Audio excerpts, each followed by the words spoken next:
बोल सियापति रामचंद्र की, पवन सुत हनुमान की, उमापति महादेव की।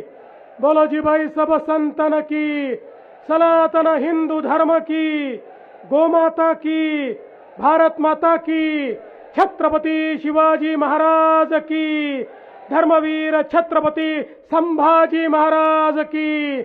नमः पार्वती पते, हर हर महादेव। आज श्री संत सद्गुरु योगीराज गंगागिरी महाराज 179व्या अखंड हरिनाम सप्ताहाच्या निमित्ताने या ठिकाणी मंचावर उपस्थित आपल्याला आशीर्वाद देत असलेले परमपूजनीय रामगिरी महाराज, त्याचप्रमाणे महाराष्ट्राचे लाडके उपमुख्यमंत्री सन्माननीय एकनाथराव शिंदेजी, पालकमंत्री सन्माननीय राधाकृष्ण विखे पाटीलजी, माननीय भाऊसाहेब वाकचौरेजी, बाळासाहेब थोरातजी, आशुतोष काळेजी, अमोल खताळजी, विवेक कोल्हेजी, रमेश बोरनारेजी, विठ्ठलराव लंघेजी, भाऊसाहेब कांबळेजी, बाळासाहेब मुरकुटेजी, नितीन दिनकर, नितीन अवताळे, धनंजय धोरडे, मंचावरील सर्व मान्यवर आणि या ठिकाणी उपस्थित सर्व माझ्या भगिनींनो आणि भावांनो, आम्ही मुंबईवरनं उडालो त्यावेळी आम्हाला विमानाच्या खिडकीतनं एक मोठा समुद्र दिसत होता, पण या ठिकाणी आल्यानंतर त्याही पेक्षा मोठा भाविकांचा समुद्र आम्हाला पाहायला मिळतोय। हरिनामाची आणि सद्गुरु योगीराज गंगागिरी महाराजांची आणि सद्गुरु रामगिरी महाराजांची किमया आहे की इतक्या मोठ्या प्रमाणात आपण सर्व लोक हरिनाम सप्ताहाच्या निमित्ताने या ठिकाणी आलात।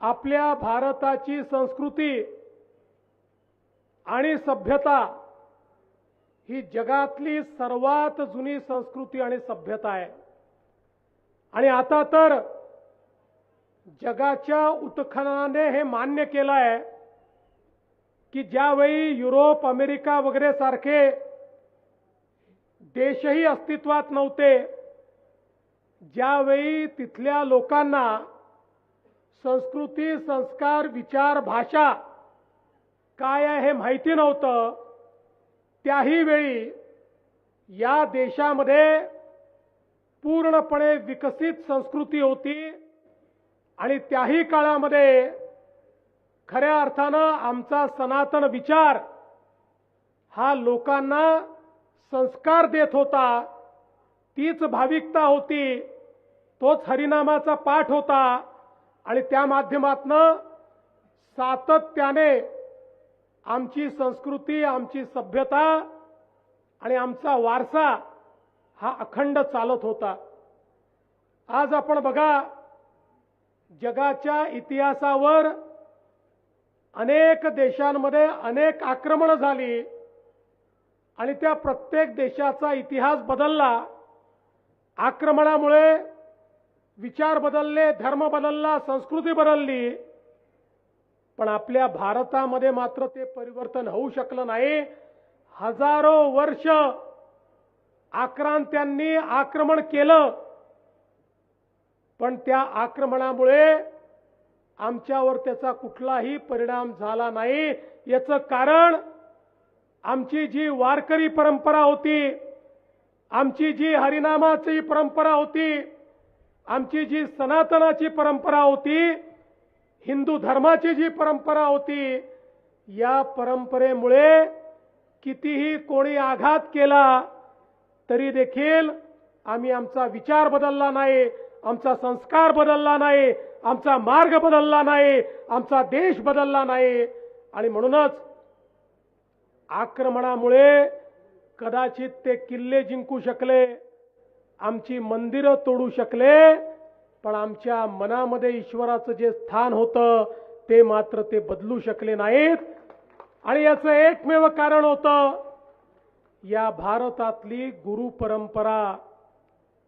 सद्गुरूंनी जो विचार दिला, सप्ताहाने समाजाचं जे अभिसरण केलं, त्यामुळे आम्हाला मानसिकरित्या कोणी गुलाम करू शकलं नाही. आमच्या वारकरी परंपरेमध्ये कोणालाही निमंत्रण न देता सर्वांची पावलं आषाढीच्या निमित्ताने ज्यावेळी पंढरपूरला जायला लागली, आक्रमण तर अनेक झाली, पण तरी देखील ही पावलं कोणी थांबवू शकलं नाही. हरिनामाचा गजर हा कोणी थांबवू शकला नाही, पांडुरंगाचा गजर हा कधीच थांबला नाही. ही खऱ्या अर्थानं आमच्या संतांनी आम्हाला दिलेली परंपरा आहे. आज आपण बघू शकतो 179 वर्ष सातत्याने सद्गुरू योगीराज गंगागिरी महाराजांनी ही सप्ताहाची परंपरा दिली. कित्येक पिढ्या निघून गेल्या, पण परंपरा तिथेच आहे. आणि आजही सद्गुरू रामगिरी महाराजांच्या मार्गदर्शनाखाली आणि त्यांच्या आशीर्वादानं आपण इतक्या मोठ्या संख्येने या ठिकाणी येता. या ठिकाणी हरिनामाचं पठण होतं. हरिनामाचं पठण याकरता महत्वाचं आहे. ज्ञानेश्वर माऊलींपासनं तर जगद्गुरु तुकाराम महाराजांपर्यंत आपल्याला सांगितलं की हरिनामच असं आहे की जे आपल्या दुःखाचं हरण करू शकतं. आणि म्हणून हरिनामाचा या ठिकाणी संकीर्तन केलं पाहिजे. आणि हरिनामाचा दुसरा परिणाम काय आहे? हरिनामाच्या संकीर्तनामुळे माझ्यातला मी मरून जातो आणि आपण सगळे एक होतो. कोणाचाही स्वार्थ त्या ठिकाणी राहत नाही, कोणीही स्वतःचा विचार करत नाही, कोणी जातीपातीचा विचार करत नाही. सगळे एक होतात, सगळे एकमेकांमध्ये विठ्ठल पाहतात, सगळे एकमेकांमध्ये हरीचा वास त्या ठिकाणी पाहतात. आणि म्हणून आजच्या जगामध्ये हरिनामाच्या संकीर्तनापेक्षा दुसरा कुठलाही मोठा उपाय नाही की ज्यातनं आपलं जीवन यशस्वी होऊ शकतं. आणि म्हणूनच मी खऱ्या अर्थानं परमपूजनीय रामगिरी महाराजांचे आभार मानतो की त्यांनी एवढा मोठा संप्रदाय या ठिकाणी उभा केला की जो संप्रदाय या ठिकाणी आमच्या भारताची, महाराष्ट्राची सज्जन शक्ती म्हणून या ठिकाणी काम करतोय, जो या ठिकाणी हरिभक्तीचं काम करत असताना आमच्यातलं अध्यात्म जीवित ठेवतोय, आमचे संस्कार जीवित ठेवतोय आणि पुढच्या पिढीमध्ये त्या संस्काराचं रोपण करण्याचं काम चाललंय. मला अतिशय आनंद आहे. मागच्या काळामध्ये आपल्या सरकारने निर्णय घेतला होता, सरला बेटावर ज्या ठिकाणी खऱ्या अर्थानं अध्यात्माचा त्या ठिकाणी वास आहे, ज्या ठिकाणून विचाराची प्रेरणा आपल्या सगळ्यांना भेटते, त्या सरला बेटावर वेगवेगळ्या प्रकारे विकास करण्याचा आराखडा आपण तयार केला. त्याचं काम देखील सुरू केलं. तिथला अतिशय चांगला हॉल झाला. रस्त्यांची कामं आता त्या ठिकाणी मोठ्या प्रमाणात पूर संरक्षणाची कामं आपण करतो. आणि पुढच्या काळामध्ये हा संपूर्ण विकास आराखडा झाल्यानंतर अतिशय सुंदर अशा पद्धतीनं हे जे आमचं सरला बेट आहे हे संपूर्ण महाराष्ट्रातनं येणाऱ्या भाविकांकरता एक अतिशय ऊर्जेचं केंद्र असेल. आता त्या ठिकाणी सोलरचं काम देखील आम्ही हातामध्ये घेतो आणि संपूर्ण सोलरच्या विजेच्या माध्यमातून त्या ठिकाणी व्यवस्था उभ्या करण्याचं काम आम्ही करतो आहोत. आणि मी विश्वासानं सांगतो की सद्गुरू रामगिरी महाराजांच्या आशीर्वादानं आपल्या महाराष्ट्रातलं एक प्रमुख तीर्थस्थळ म्हणून सरला बेटाचा विकास त्या ठिकाणी केल्याशिवाय आपलं सरकार थांबणार नाही. मला या निमित्ताने हे देखील सांगायचं आहे की खऱ्या अर्थानं मगाशी शिंदे साहेबांनी सांगितलंय, खरं आहे, आमच्या पाठीशी देखील आध्यात्मिक शक्ती उभी होती, सज्जन शक्ती उभी होती. आणि म्हणूनच या महाराष्ट्रामध्ये हा विजय आम्हाला मिळाला। आणि म्हणून शेतकरी असतील, वारकरी असतील, शेतमजूर असतील, गरीब असतील, दलित असतील, आदिवासी असतील, अशा सगळ्यांना सोबत घेऊन या महाराष्ट्राचा कारभार करण्याचा प्रयत्न आम्ही करतोय। आणि मला सांगताना आनंद वाटतो की आमच्या शेतकऱ्यांना आम्ही जो शब्द दिला होता तो शब्द पूर्ण करत या ठिकाणी कर्जमाफीची केवळ घोषणा नाही तर कालपर्यंत 12.5 लाख शेतकऱ्यांच्या खात्यामध्ये पैसे देखील आम्ही पोहोचवले। दर 15 दिवसांनी नवीन यादी तयार करून त्यांच्या खात्यामध्ये पैसे आम्ही पोहोचवतो। 56 लाख शेतकऱ्यांना कर्जमाफी देण्याचा हा उपक्रम आता आपण सुरू केलेला आहे आणि शेतकऱ्यांच्या पाठीशी आपलं सरकार उभं आहे।